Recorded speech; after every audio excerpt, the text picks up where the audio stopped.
It's going to be about self-preservation. I had came across this meme probably a couple years ago, and it said that if you do not self-preserve, you will self-destruct. Like earlier this last week, I was out on the track. I've been back into like running.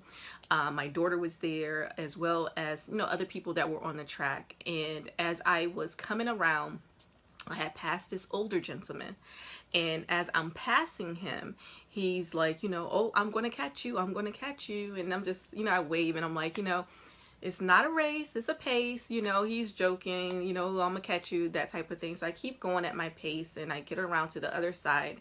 And then my daughter, she's like doing like, I'm doing one lap and she's probably on like 2 or 3. And she's coming up to pass me on the other side as I got around, and she's like, go ma, go ma, go ma. And so that adrenaline rush that I felt, that inspiration that I felt, the motivation that I felt, I was like, okay, I'm gonna go around it one more time. But then I stopped myself in the moment, because I had already decided before I had gotten to the track. I was like, okay, so today I'm gonna do 2 times around. This is the way it's gonna go, kind of like this.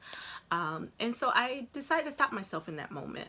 And what I did was, I was like, this is a moment where I can take that motivation and that inspiration that she was pouring into me, and I can commit that to my memory to save it for another day when I'm on that track where I'm feeling like I can't even get around that thing one more time or one time at all, because the ebbs and flows, just as I was experiencing it, it was like, okay, you want to do 2 laps today? That type of thing. So I stopped myself in a moment. I took a video of it, and I may post it here somewhere on the timeline, talking about, why I stopped myself, and about me taking in that moment to say, okay, I'm going to take that as inspiration and motivation and commit it to my memory. Okay. So when I am not feeling like I want to get around this thing, where I can just remember that of saying, like, my daughter saying, go ma, go ma. And so, I think sometimes we get so caught up in running races to compete with others, like the older gentleman or whatever, he was joking, or just to compete with ourselves sometimes, to keep pushing ourselves. We want to be the fastest, the best, that we forget to preserve a little bit, because sometimes you can deplete your resources. There is a such thing as that.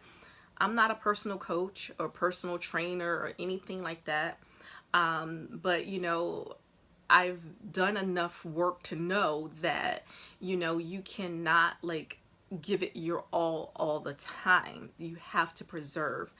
I am a huge fan of Survivor. When that first aired, I watched it religiously every season for about maybe 6 or 7 seasons, and then I got a little tired of it.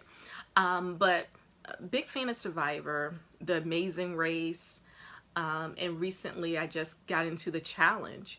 And in all those 3 different shows, the people that usually make it to the winner position, or even into the finalist position, they are the people who have been consistent with their pace throughout the race. They are very consistent with the way they conserve their resources or preserve their resources and use their resources. So it's all about being very, very smart.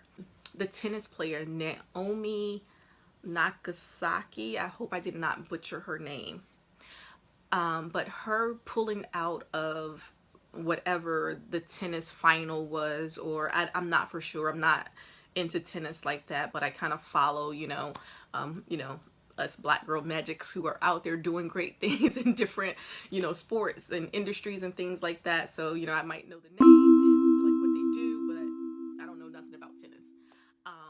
But anyway, so I was very happy to hear, that she took that time to say like, hey, I'm pulling out of this thing. It's not putting me in the best space mentally.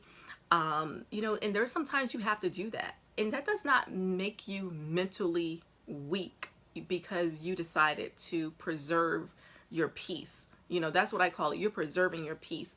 That girl has the physical stamina, the mental stamina, because she knew to say, okay, you know what? I'd rather preserve my peace than to go out there and pour all of my all into this thing. And then at the end of it, you have all these people who are comparing you to Serena and Venus, and you're not great, and you should have did it this way, you know, and creating this narrative for you. So I really commend her for that.